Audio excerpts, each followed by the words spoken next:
The unexpected halt of proceedings sent a clamor around the courtroom. But outside the Bailey, where Londoners knew nothing of the secret trial within, it was a typical still night. Then, at a little past 8 o'clock that evening, Mr. Sholmes and his partner returned to Baker Street. 3rd of November, 8:07 p.m., Sholmes' suite. We have returned, my dear fellows. Welcome back to Britain, and thank you for your timely help. Think nothing of it. I believe you have had an even more wearing day than Meketoba and I, no? You could say that. We were on the brink of defeat in court earlier. So, this prosecutor, Asogi, had you on the ropes, did he? And he's your best friend, you're saying? Well, he's not really the man I knew in Japan anymore. Kazuma's changed. Oh, Mr. Naruhodo. I mean, it's incredible to think that he'd even entertain the idea of acting as the Reaper's assassin. Well, nevertheless, you must introduce me. After all, I've only ever met the young man as a corpse. When all this started, almost a year ago now, Mr. Sholmes still hasn't told us the truth about what really happened back then. About the motivation for what he himself described as a great detective's lie. Now then, I must say, it's really quite a journey all the way to France. Well, it is another country, Mr. Sholmes. So, what news of Judge Jikuku? We took him to Scotland Yard. The investigating detectives there have a lot of questions for the man. Poor Professor Meketoba. This must be quite a shock for him. Ah yes, I picked this up at the telegraph office on our way home. What is it? Surely you haven't forgotten already. I put upon you for the matter only yesterday. You put upon me, Sholmes? I had to feel... You put upon me, Sholmes? I had to fill out your telegram to Japan and foot the bill as well. Oh, you've had a reply already.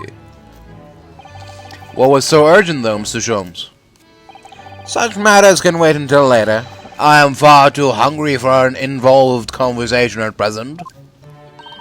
Well, that's good news, because supper is ready, everyone. Ah, and what a feast it is! If I were none the wiser, I'd think the trial will run already. Roast beef, kippers, stew, steak and kidney pie, Yorkshire pudding. Tomorrow could be a very long day, so eat up.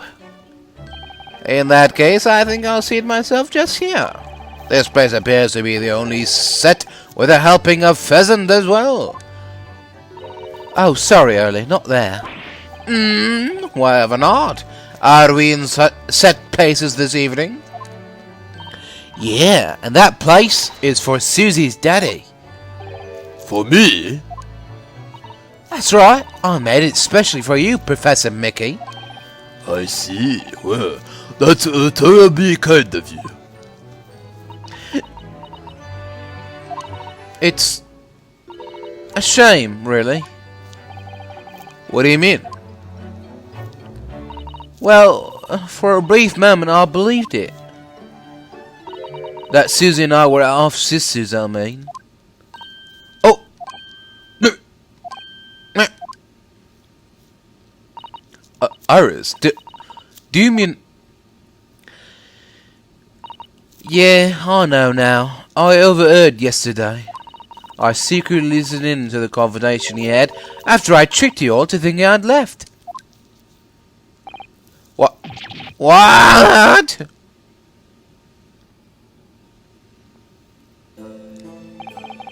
The misunderstanding arose because of that autopsy report from 10 years ago.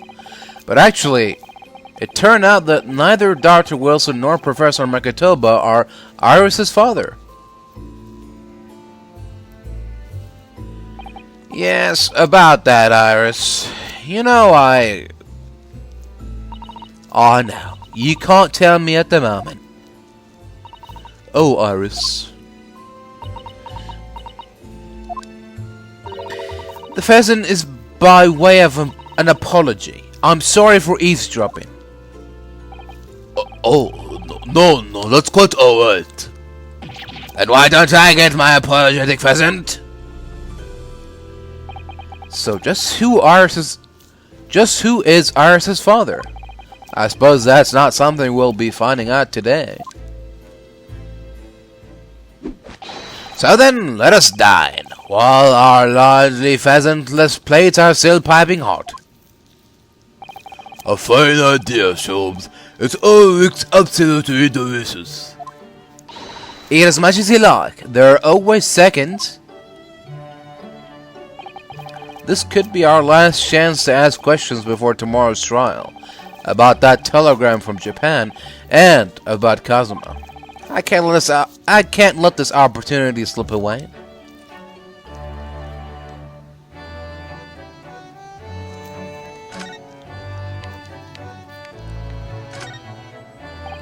Roast beef, kippers, stew, steak and kidney pie, Yorkshire pudding. It all looks mouth-wateringly good. Indeed it does. And if it were accompanied by even a morsel of pheasant, it would be perfection. You're still on that? Oh, it really does look like a feast for celebrating a victory in court. Or indeed for drowning one's sorrows after defeat. I hope you weren't referring to the trial tomorrow, Mr. Sholmes. He's clearly still in mourning over the pheasant at the moment.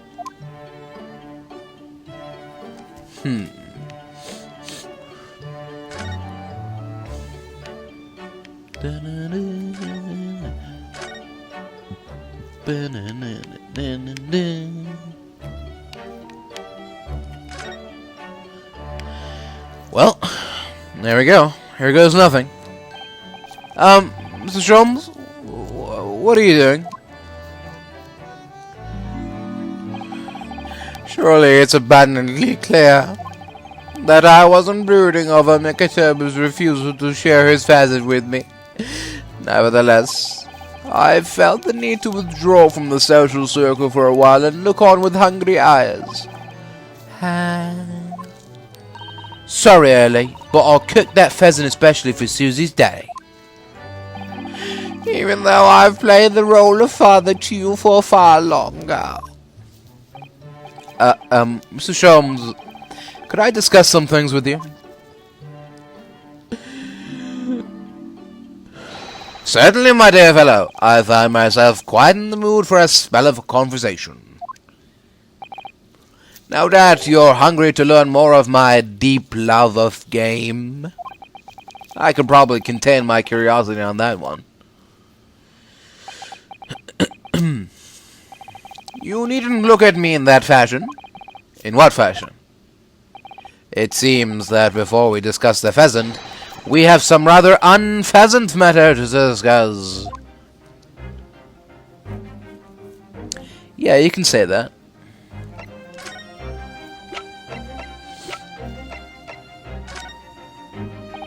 Mr. Sholmes, would you mind looking at this? This is hardly the time, Mr. Naruhodo, as I am sure you'll appreciate. Oh, no, of course not. My attention is entirely drawn to one single matter now. The pheasant. Anyone would think you'd hadn't eaten in weeks. Mr. Sholmes, would you look at... okay. Fine, we'll just talk then. Converse. Yeah.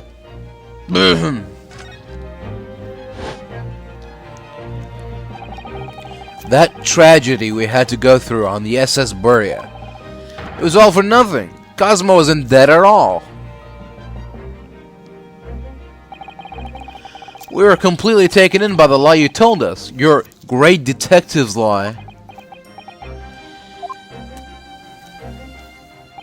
I took no pleasure in deceiving you. However, at the time, all that concerned me was preventing the young man's study tour from taking place, whatever the cost.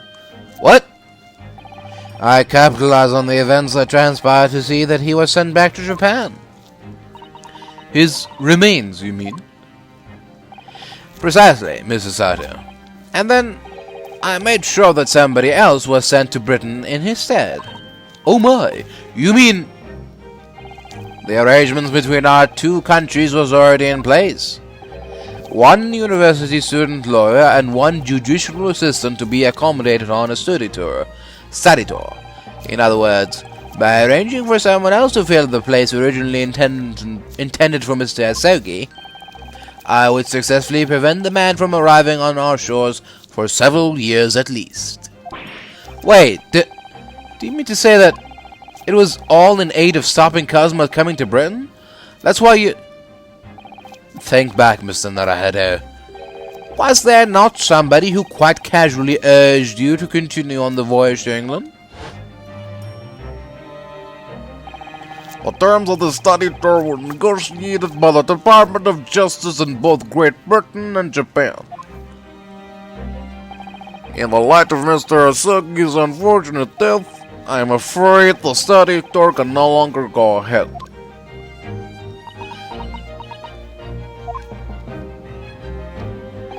My dear fellows, the majority of problems have an extremely simple solution, you know. All you require is one lawyer and the study tour can continue, surely. But there is no one else with the necessary qualifications, Mr. Sholmes. We know of no other lawyer. The voyage to London still promises a good month of time. Ample opportunity, I would say, to find yourselves another suitable lawyer. So, you manipulated me? I've often remarked on the extraordinary lengths to which friendship will drive a man. I was quite sure that you would rise to the challenge for your late friend. I don't believe it. But if it was all contrived... I mean, what happened was treated by the authorities as murder. A woman was mistakenly arrested as the perpetrator. What do you suppose became of her? Naturally, I didn't allow the misapprehension to have any serious repercussions. I subsequently explained everything and assisted the unfortunate soul in finding the foreign refuge she sought. I seem to remember Mrs. Sato and I had some rather strong words for her. Well, she was certainly not devoid of all guilt. She deserved every word, I'm sure. I wonder if she made it to America then.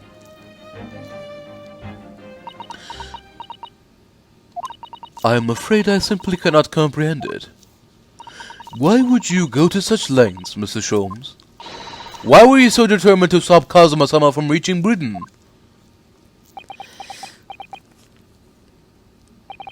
The truth is, 12 months ago, there was already a very tangible omen of the impending tragedy, you see. Oh! An omen that, at this very moment in time, is close at hand. An omen of all these tragic events that already existed years ago? A year ago? Is close at hand? We need to find out exactly what Mr. Sholmes knows.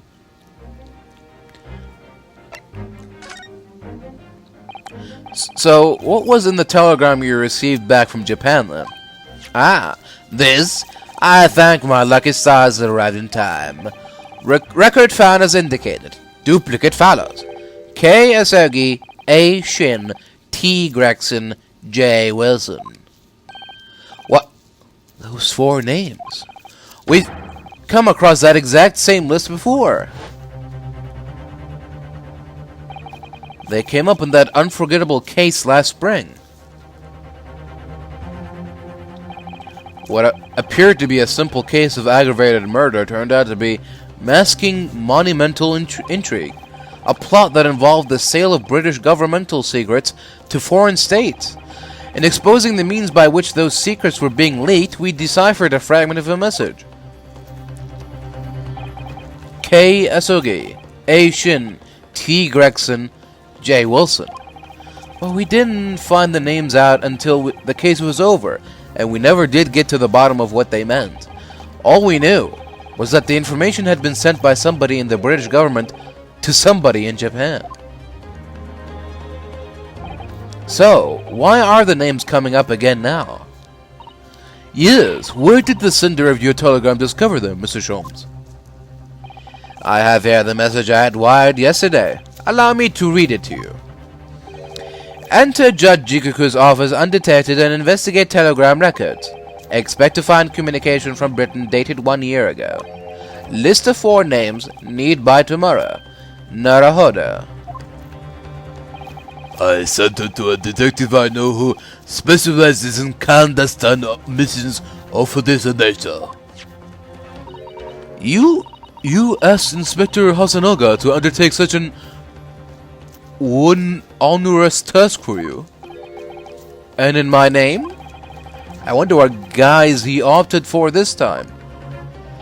My dear fellows, it was a matter of great urgency, you understand. Anyway, the list of names was found in Cicero's office, as Sholmes dated. So you mean that mysterious collection of names that was sent from Britain to Japan was... It was sent to Judge Jikuku. He was the intended recipient. I don't believe it. But that doesn't answer the question of what the list of names actually signifies.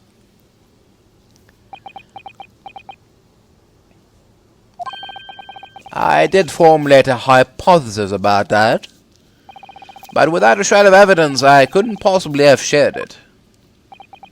Mr. Sholmes looks deadly serious for once. Well, we just found out that Assassin, Tobias Gregson, and Kazuma Sogi all have possible connections to the Reaper. So that this list has to be the organization that Van Zieks was talking about. The Reaper organization. It's 4 people. Maybe led by a 5th, maybe not. John Wilson, Tobias Gregson, Kazuma Sogi, Assassin. Interesting, maybe. That's just a theory, though.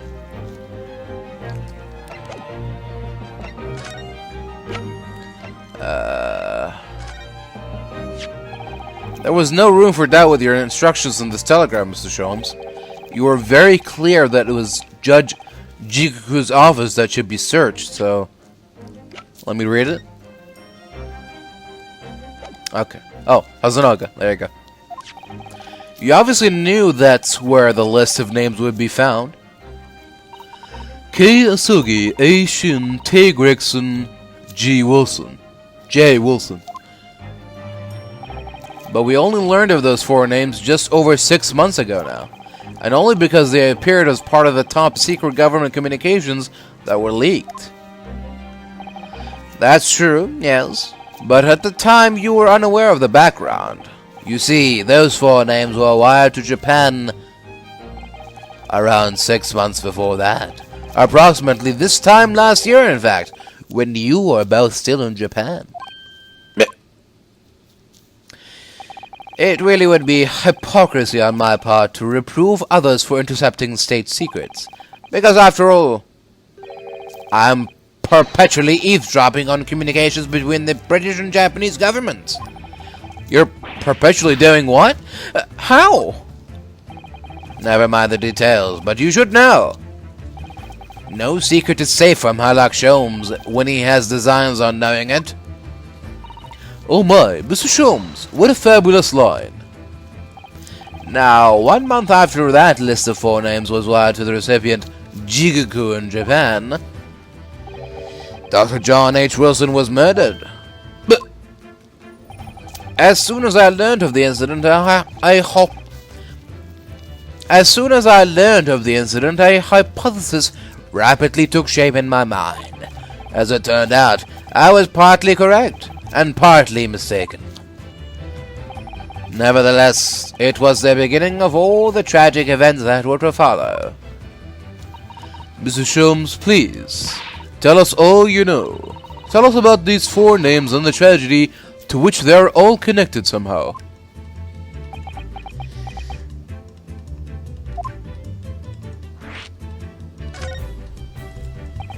As I said, when I learned of Dr. Wilson's murder in Japan,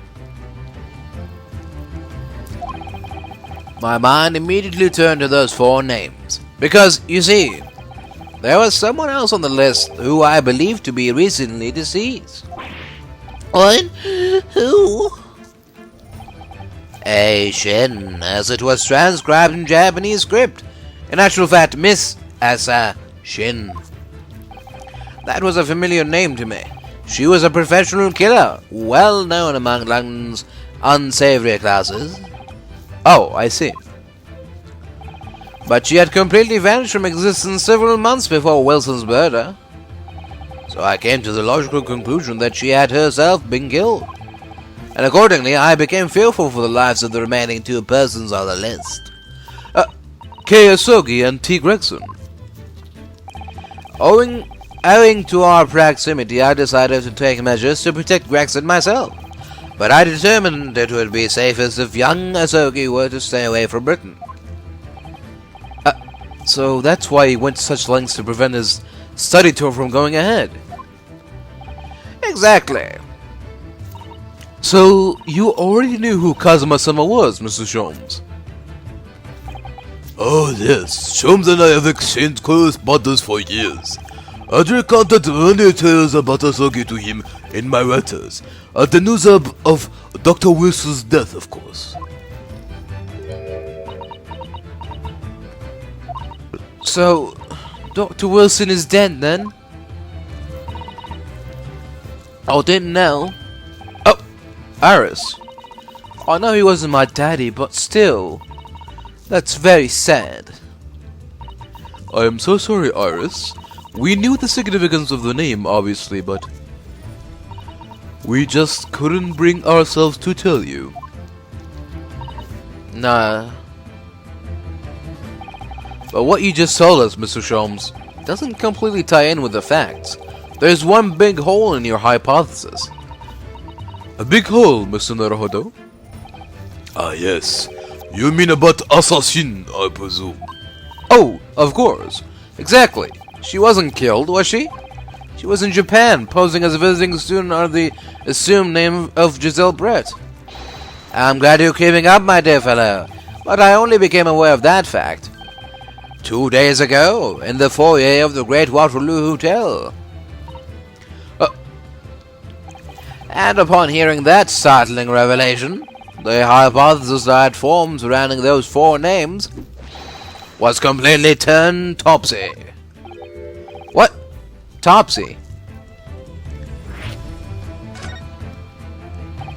What do you mean when you say your hypothesis was turned topsy, Mr. Sholmes?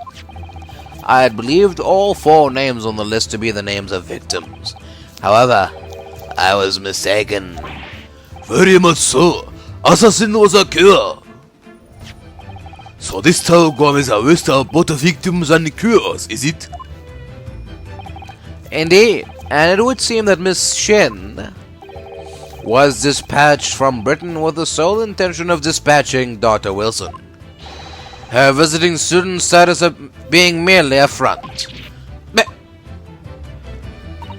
Which would of course explain why no motive could be determined for her actions. So the real reason Dr. Wilson was killed by assassin is because he was the target of an assassination? And forearmed with that knowledge, fresh consideration of this telegram puts the list in a very different perspective. What do you mean? Well, does it not strike you? There is another among the 4 who subsequently became a visiting student. Wait, you mean... But of course, a name you know only too well. You mean Kazuma? Oh, he did say in court earlier today.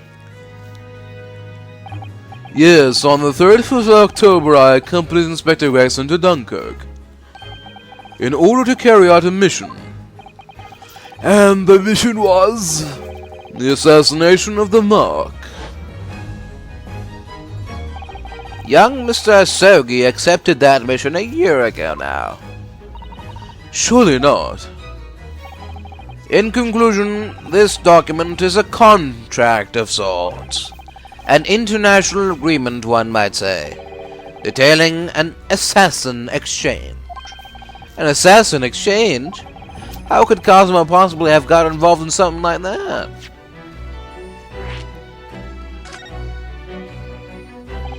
Let's assume that we have two parties, each wishing to dispose of a distinct individual. Those two parties then make a contract to swap their respective assassination targets. That would then be an assassin exchange.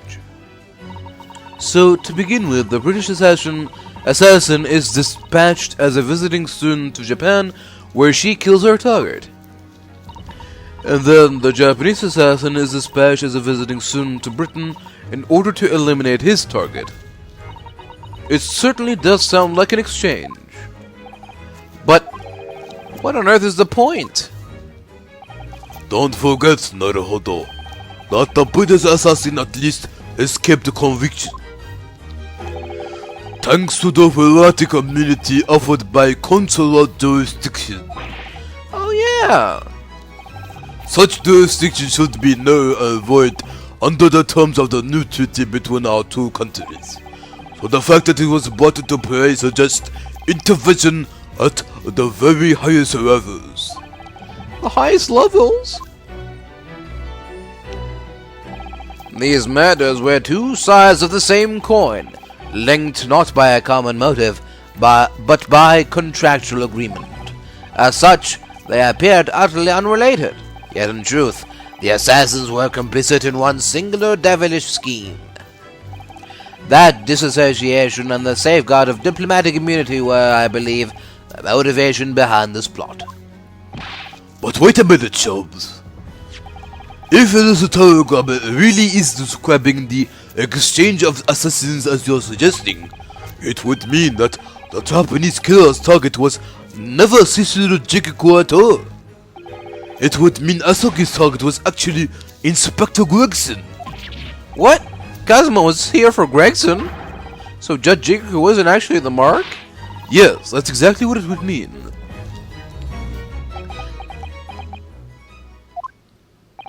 I hold myself personally responsible for failing to keep the inspector safe.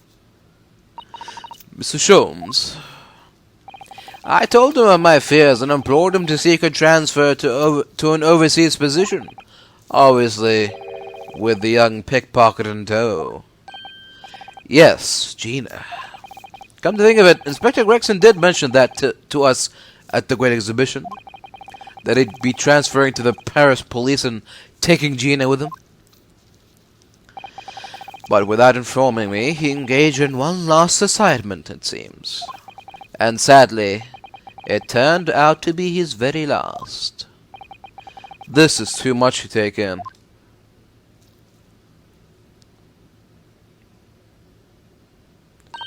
Alright everyone, that's quite enough of all that serious talk for one day. Isn't it early? I mean, look at the time! Ah, quite right, Iris. We must conclude our preparations for tomorrow. What preparations? Well, I think I shall make my way back to my hotel room now. This has certainly been a night to remember. It is a little bit sad, though. I mean, I like the idea of you being my daddy. Because then Susie would have been my big sister. I'm sorry, Iris. I know, Iris. I was thinking quite the same thing. Were you? But if somebody like me would be worthy, I would be delighted to become your sister. What? Really? Oh yes, without question. So, you'll teach me all the ways you know to throw ruin to the floor? Yes, of course. It would be my pleasure. You didn't have to agree quite so readily. Oh, but wait a minute. If Susie's going to be my big sister, you could be my big brother if you want to, Runa. Huh? I mean, yes, of course. If you'll have me, I'll gladly be your brother. Well done, Iris. We must always be mindful of feelings. I've raised you so well.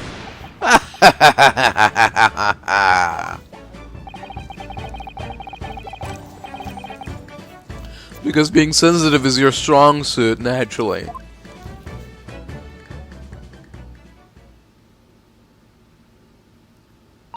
Right, I'm going to work extra hard for tomorrow now, because it's for my big brother and sister. What is all this talk about preparing for tomorrow? Preparing what? Hee. You'll just have to wait and see. Oh. Good luck in court tomorrow. I'm expecting a sterling performance. I'll do my very best, of course.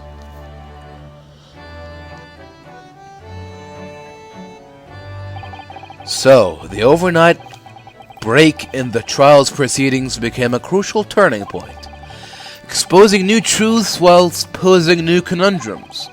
That list of 4 names on the telegram in Judge Jikuku's office, and the extraordinary assassination plot in which my best friend had somehow become involved. I felt as though I had been plunged into an even greater darkness all of a sudden, but at the same time, I felt sure I would see the light again soon.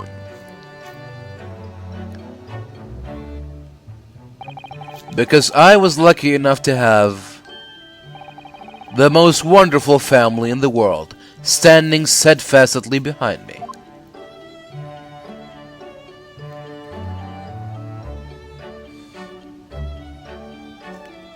To be continued. Farewell, my friends. 4th of November, 9:30 a.m., the Old Bailey courtroom.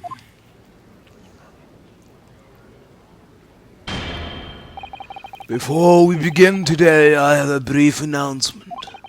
As with the close trial 10 years ago, some astonishing facts have come to light in these proceedings. The revelation that the well-known Reaper is actually an organization illegally executing its own brand of justice. And the discovery that Inspector Scotland Yard Inspector was at its heart until he himself perished in an assassination plot. Well, I say to all members of the judiciary here present on this occasion, that we will stop at nothing to uncover the whole truth behind these disturbing findings. Counsels, you will undertake this trial with the resolve to pursue the truth to the bitter end. Resolve, yes. That is my intention. My lord, if I may inquire. The defendant may speak. On what grounds is Kazuma Sogi permitted to continue in his role as prosecutor? He has admitted to colluding with the victim in a plot to assassinate an innocent man.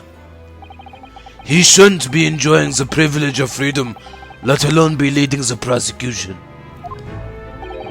I submitted a written petition to Lord Strongheart, requesting the judgment of my transgressions be delayed by 1 day. You did what? In today's proceedings, I intend to expose everything. My whole life for the last 10 years has all been leading up to this 1 day.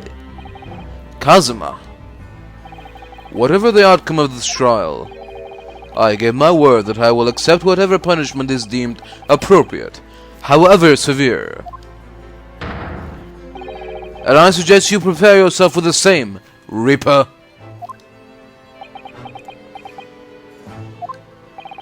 Kazuma is bristling with hostility today. I get the distinct impression we're heading into very dangerous territory. Is that really even Kazuma-sama standing before us? As an extreme exception to normal practices, I have granted this prosecutor's request. The defense finds this acceptable, I presume.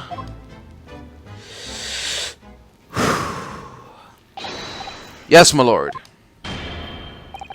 In that case, then in the name of Her Majesty the Queen, I hereby declare this court to be in session again.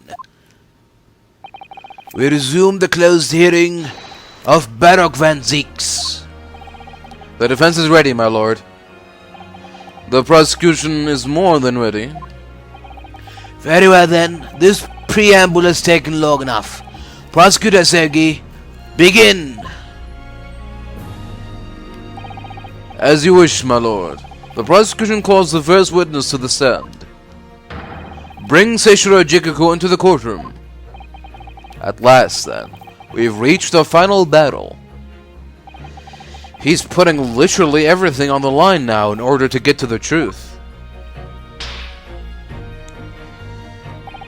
Come on, Renosuke. It's time for that steely resolve, because this is going to test it to the limit.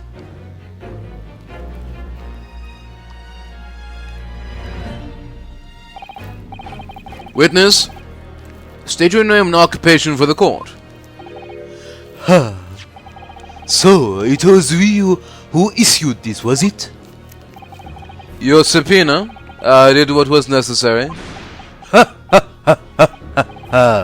Well, look what a young man has become. I didn't think I'd see the day when you'd take that tone with me, I must say. The witness will ensure that his responses are pertinent to the questions asked. My name is Seishiro Jikuku, a Supreme Court judge from the Empire of Japan. 16 years ago, this man came to London as a visiting student. 6 years later, he returned to Japan. As well as presiding over the Supreme Court, he is also currently Japan's Minister of Foreign Affairs. I am of course fully aware of Mr. Jikuku and his preeminent roles. I invited him personally to the International Forensic Science Symposium as a representative of his country. I hear he also played a key role in the conclusion of the Anglo-Japanese Treaty of Friendship and Navigation. It was a great honor to be involved in the negotiations. I put all into that treaty. Judge Jikuku, I must ask. Well, I never fancied a young murdering student turning up here of all places. You acquitted me yourself, and now I'm a practicing defense lawyer. Yes, and full of self-importance like your friend across the courtroom, I see. You came here to London by invitation to the International Forensic Science Symposium. But then, without informing anyone of your plans, you took flight to France. Took flight? I'd have to object to that turn of phrase. Then explain yourself. What were exactly the circumstances? Well, I was somewhat expecting this, and I'm sorry to say, I decline to comment. What? Leaving the country prematurely when I was an invited guest may be questionable etiquette, but my decision is unrelated to this case. I can't be bound to testify. Unrelated, you say? I appreciate that a respected police inspector has been killed, for which I offer my condolences. However, being an alien, I'd previously never met the man, nor do I know the first thing about him. As such, I am in no position to testify. It's as simple as that. So you would run from all this? I beg your pardon? This case is more far-reaching than the murder of Inspector Gregson. It has ties to another murder, a case that was tried in Japan almost a year ago now. A year ago in Japan, the murder of Dr. John H. Wilson, you mean? That's right, and you, Judge Jikuku, are at the heart of both cases. The defense has evidence to prove it.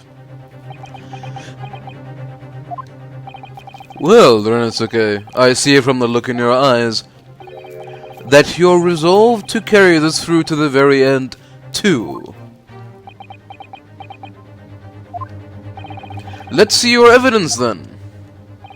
What proof do you have that Seishiro Jikuku is involved in this case?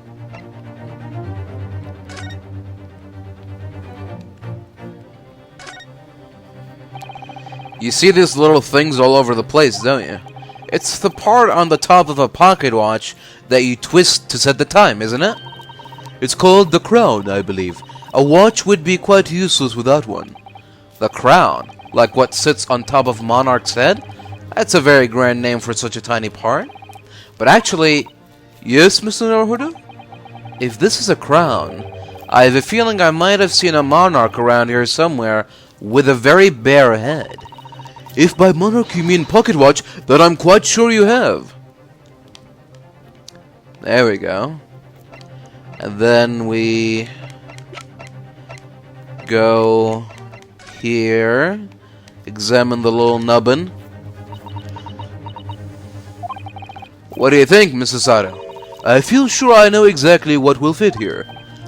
Really? I was just thinking precisely the same thing.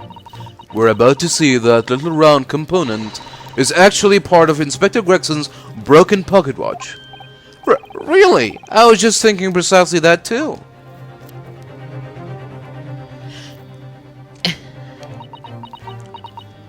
And twist. A perfect fit. I knew it. Alright, perhaps you knew it. I'll make a note of this new information at once.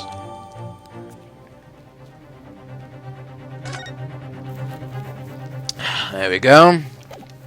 With this new brand revelation, here is your evidence. Take that! What on earth is that? This piece of evidence is a welcome present to the courthouse with the compliments of the defense. You have a poor grasp of British court etiquette, Cancel. That's the extent of your resolve. You disappoint me, Renosuke Naruhodo. Ah! Stand tall, Mr. Naruhodo. That was a minor blow. Having your best friend tell you he's disappointed in you really stings, though. But of course we have evidence that ties Judge Jikuku to this case. Evidence showing a few key names even. Oh. Good. There's still plenty of fight in your eyes. Let's see your evidence then. What proof do you have that Shishiro Jikuku is involved in this case? Looks like I jumped the gun again. Sorry about that. Take that!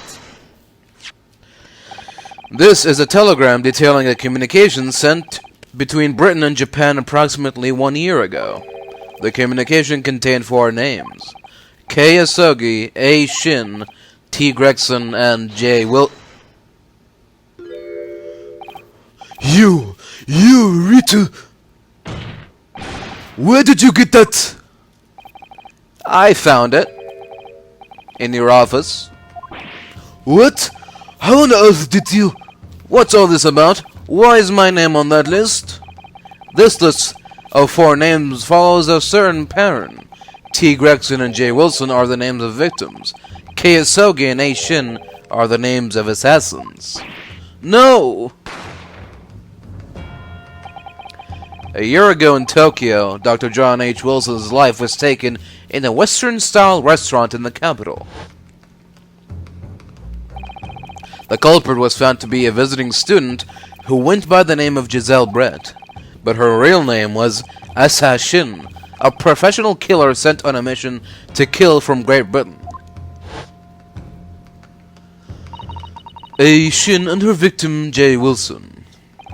And the murder that just took place here in London was the counterpart to that crime. An assassin sent from Japan, also a visiting student, Kazuma Asogi, whose victim was the British police inspector Tobias Gregson. K. Asogi and T. Gregson. One assassin from each country to kill a target residing in the other. What exactly is the defense suggesting? These 2 cases of murder, one that took place in Britain and one in Japan, were masterminded by a pair of individuals from each country as a form of assassin exchange. And the telegram the defense has acquired is proof of this international contract to kill. What?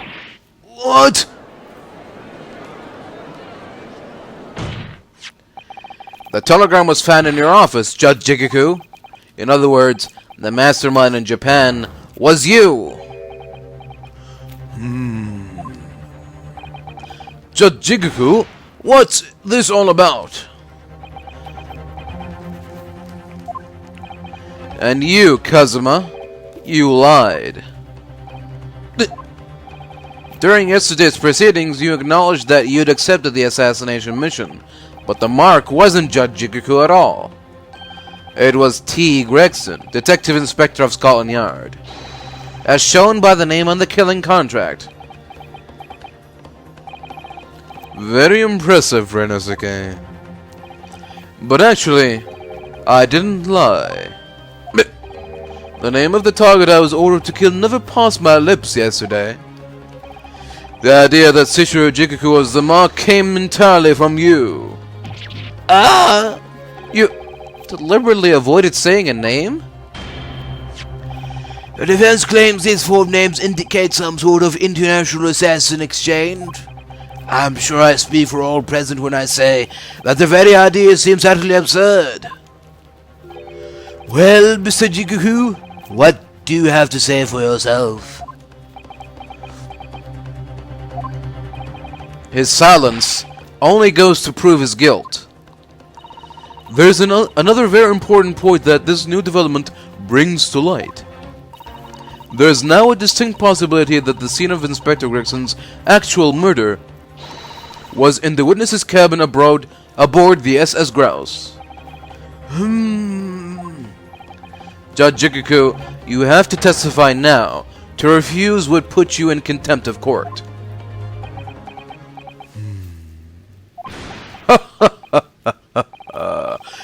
There's no need for quite such a vicious stare, young man. Very well then, as a parting gift to you all, I'll tell you everything I know.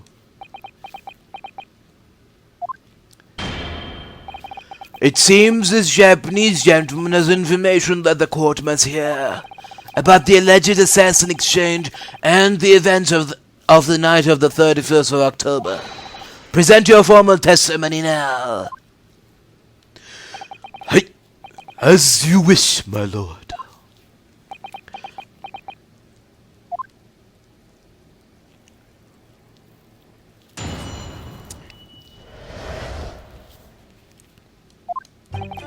It's true that Kazuma Asagi was assigned the assassination mission 1 year ago now. The target was Inspector T. Gregson. That was a condition of the British study tour. However, in the end, something happened that meant the young man was unable to carry out his mission. On the evening in question, a member of the crew was on duty outside my cabin at all times.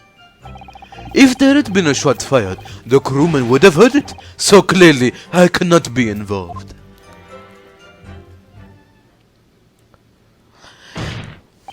So you admit it then, as this communication suggests, there really was an assassin exchange arrangement between Britain and Japan. A political endeavor at the highest levels, not something I can discuss here. To use such a worthy practice as foreign study to coerce somebody to commit murder, it's the most appalling thing I've ever heard. Appalling? Well, it's easy to judge. Pardon? Asagi had a reason for taking his sword to that British inspector, you know. What? Which is why he accepted the mission in the first place. Isn't that right, Cancer?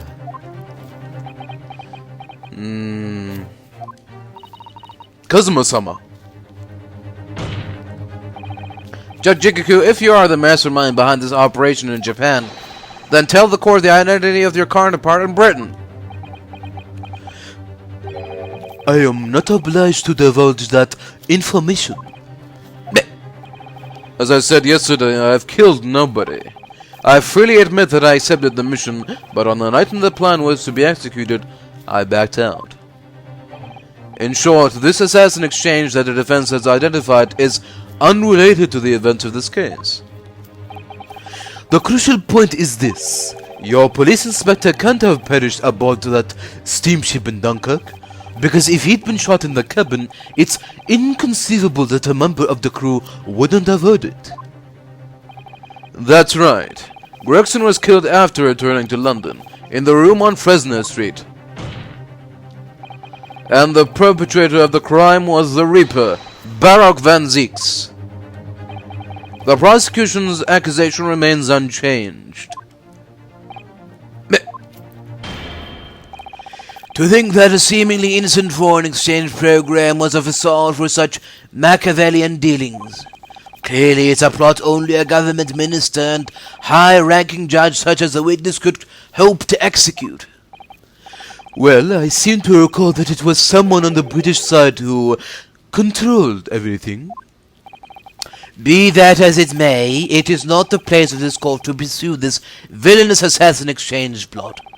We are concerned only with the tangible events pertaining to the murder of Inspector Gregson. Is the defense clear on that point, counsel?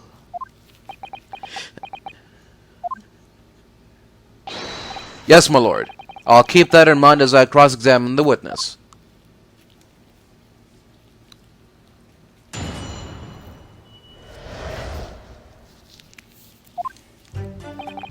It's true that Kazuma Asagi was assigned the assassination mission 1 year ago now.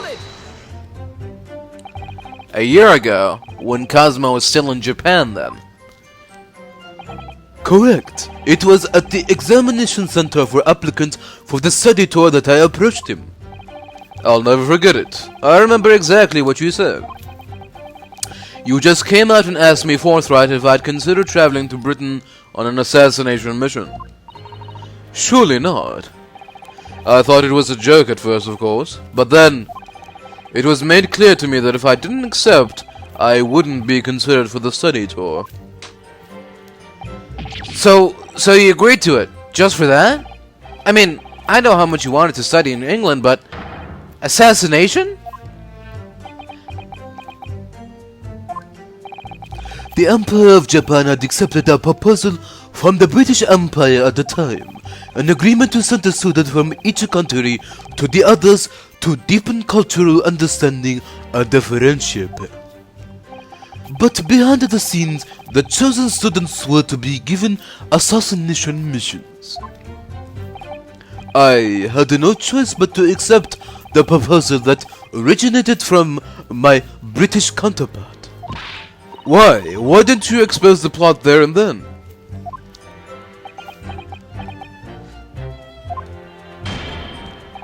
Britain acknowledges no part in these alleged misbegotten dealings. I advise you not to make spurious allegations, Foreign Minister Jigako. As witness, I am bound to tell the truth, my lord. Anyway, I picked Asogi and explained the details of the plan to him.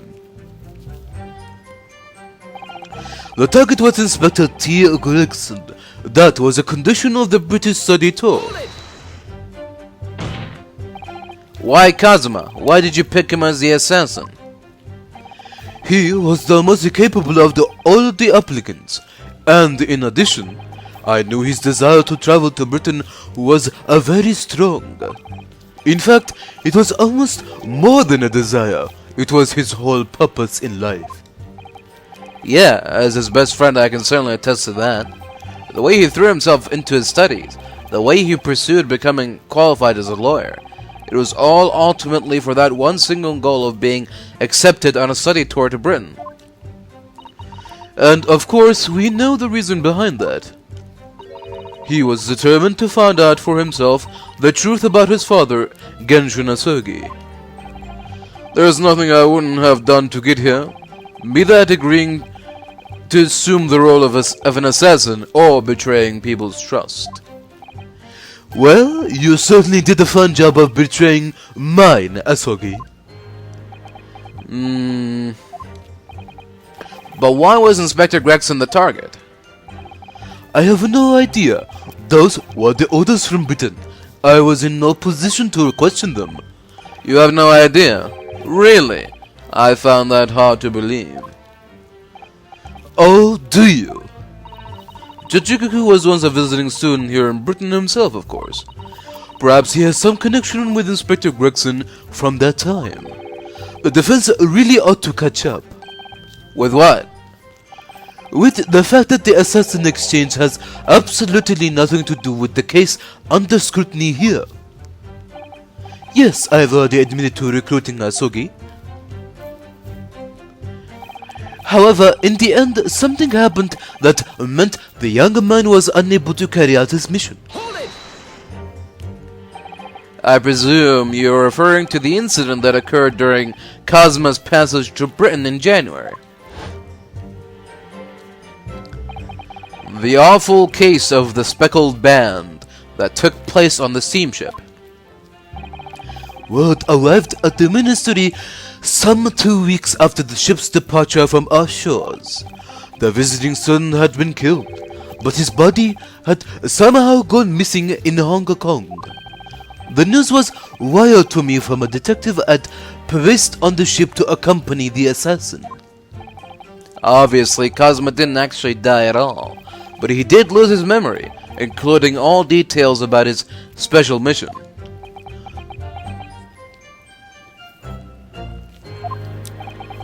Did you not consider dispatching another assassin at that point? That wasn't possible, simply because that black-clad young student over there had already put himself forward as Asogi's replacement.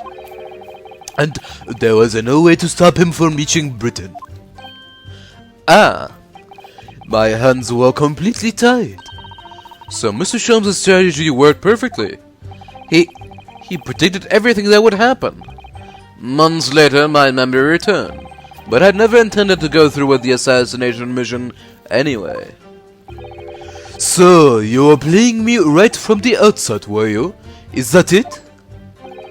I'd sooner be guilty of that crime than of taking someone else's life. I was prepared to do whatever I had to in order to get myself here to Britain. This line of questioning has gone on long enough. All the court should be concerned about in the testimony given by this witness are details relating to his relationship with Inspector Gregson and the victim's murder. In that case, as I've already made perfectly clear, I had no connection to the man or his death. And you have some means of substantiating this plea?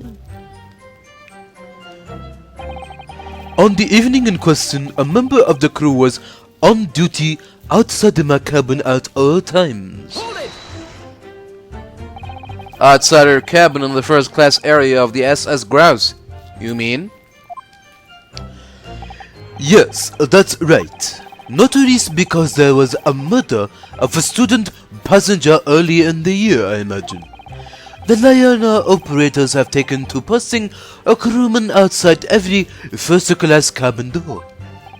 I can confirm the presence of the crewman guard myself. What do you mean?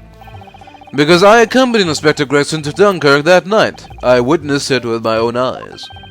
There was a well-built crewman standing guard directly in front of the door to the witness's cabin. At that particular time, of course, I had gone to the ship's dining room for dinner. The inspector and I asked the crewman to allow us into the cabin while we waited for Judge Jikuku's return. I suppose Inspector Gregson was there in his capacity as the Reaper.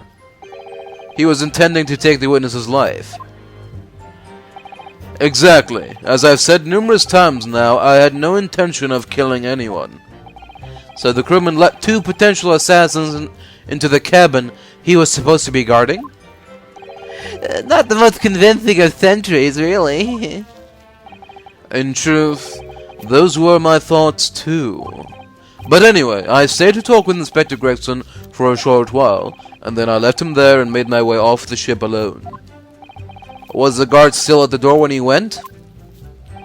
Yes, he glared at me as I walked past. You see, that proves it. If there had been a shot fired, the crewman would have heard it, so clearly I can't be involved. The crewman who was standing directly outside your cabin door, you mean? That's right. A muscular man with a permanent grim expression on his face. He didn't once move from that spot. To be honest, I thought he was a miserable fellow. But as it happens, he's a vital witness now. There's no doubt that Gregson was killed by a gunshot, and it's inconceivable that a crewman standing just outside the cabin door wouldn't have heard that. But wait, what about the ship's enormous steam engines? The noise of them could have drowned out the sound of the gun being fired. Certainly, young judicial assistant, that won't wash. Oh, You will recall that my cabin was in the first class area of the ship, which is also, of course, the quietest. Don't imagine for a moment that it's anything like steerage where the judicial assistants go. I didn't mean... But a hole like that made by a bullet was found in your cabin, Judge Jigaku. That's compelling evidence that a gun was fired in there. What's that? A bullet hole? Oh yes, you are talking about what the detective uncovered in the wall yesterday, I presume. That was obviously a rotten panel eaten out by woodworm. No doubt he didn't find an actual bullet. Oh, that's the hole in this argument. Sadly, I was unable to arrange for the crewman to be brought back to Britain with me. But obviously, if a gun had been fired in my cabin on the night in question, as the defense implies, I would have been arrested on the spot and would never have made it to Britain in the first place. Very true. The witness's logic is sound. Since no gunshot was heard from the witness's cabin on the night in question, we must assume that the witness is telling the truth. I am glad you've seen sense, my lord. I know Kazuma's already admitted to taking on this incredible assassination plot, but even so, hearing it confirmed by somebody else is still a real shock. It's unforgivable, using Kazuma-sama's feeling to manipulate him into agreeing to such a despicable plan. But I think Kazuma manipulated Judge Jigaku too. He completely double-crossed him. Oh dear, it's hard not to see that as a stroke of brilliance on Kazuma-sama's part. One way or another, though, Gregson ended up dead. I really think that the murder must have happened aboard that steamship. So you mean Judge Jigaku must be lying. I know I shouldn't let my emotions cloud my judgment, but you must destroy him, Mr. Naruhodo. Oh, alright then.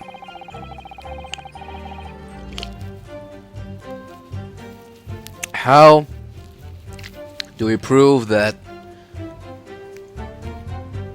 We gotta prove that Gregson was there. So, okay,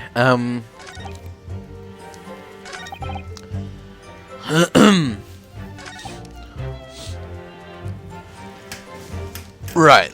So this obviously is the statement where I present the evidence to, but presented where?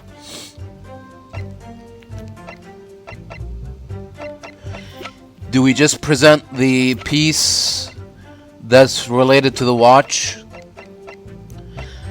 which proves that that he is involved? Because, all right, let's try it. Let's see what happens. Objection.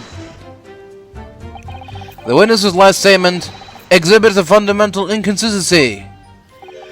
Not one that any British court would recognize, counsel. What? Remember, this is a closed court.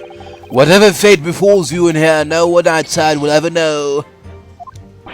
Oh, should I be wondering if I'll make it out of this courtroom alive? Alright. So that didn't work. It's still too early for this small component. So, I don't know what to... Oh, fuck. Okay. Yep. There we go. Okay. Too soon. Sorry. Sorry about that. Too soon. Okay. Okay. So... Objection. There we go. Yes, as the court has heard, there was a crewman posted outside Judge Jigaku's cabin. However, we can be sure that, contrary to the witness's claim, the guard wasn't there at all times. What? I have here a notice of a particular event that was scheduled to take place aboard the steamship on the 31st. Where did you get that? It's evidence gathered by Mr. Herlock Sholmes. You were acquainted yesterday, if you remember. Herlock Sholmes again? According to this itinerary, after leaving the port of Dunkirk at exactly 10 p.m. and for a period of 20 minutes, all crewmen of the SS Grouse were to gather on deck for an evacuation drill. All crewmen were away from their posts, and during that 20-minute interval, of course, any gunshots emanating from your cabin would have been heard by no one.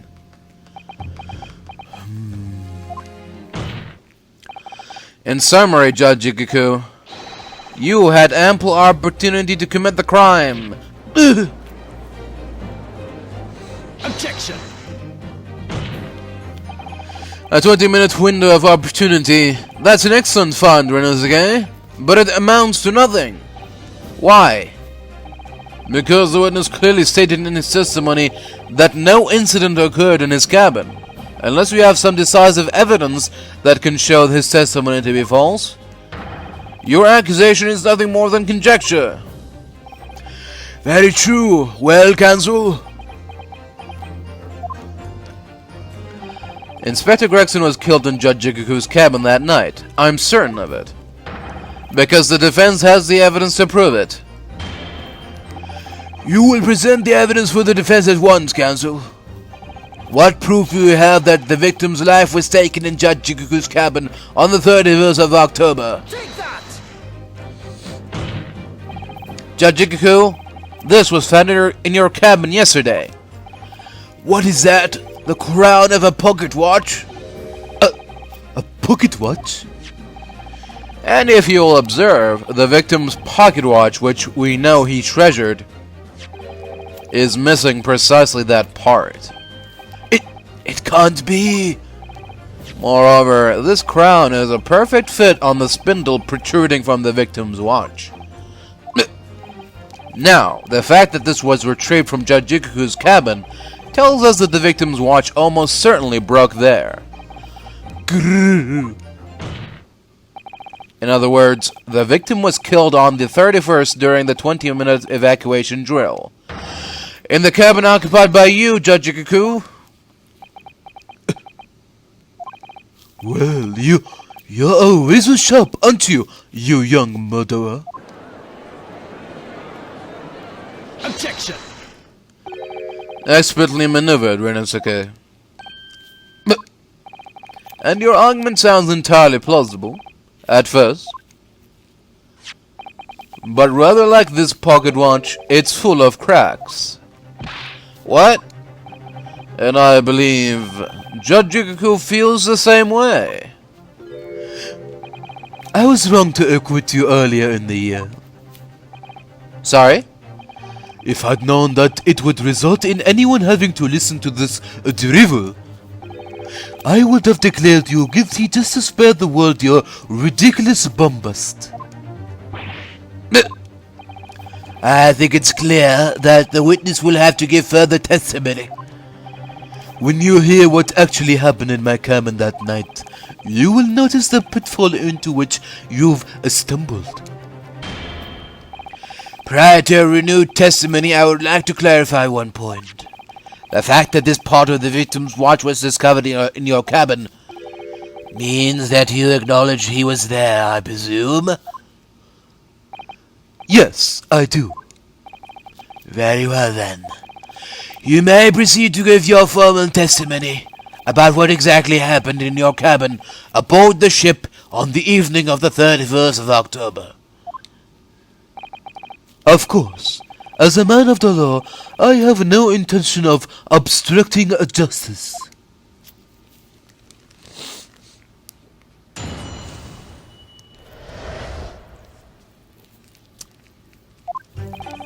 I had a guest waiting for me when I returned to my cabin after finishing my evening meal in the dining room. When I walked through the door, a mustachioed Englishman was there, foolishly waving a gun at me.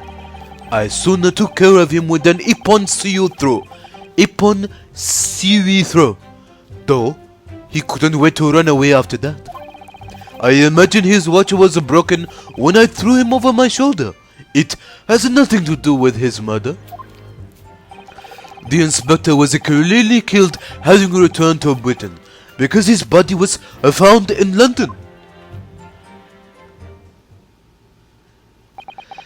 Ippon Seiyuu, a common jujitsu martial art technique in my country. I was careful not to use too much of force, but the man obviously landed too heavily for his watch to take. So, Renasuke Naruhodo, I imagine you can see the flaw in your logic now, can't you? What? The fact that the pocket watch was broken in the witness's cabin is in no way proves that the victim's murder took place there. Ah! I have no doubt the inspector intended to kill me, but he didn't manage to pull the trigger. Yes, because he was merely the tactician, not the Reaper's hand of death. Well, the testimony appears to make perfect sense as far as I can tell. Hey, let me express my deep gratitude for your understanding, my lord. But if this testimony holds, Judge Ikuku will be deemed to have had no involvement in the case. Well, Counsel, I really see no reason for wasting precious court time here on a cross-examination.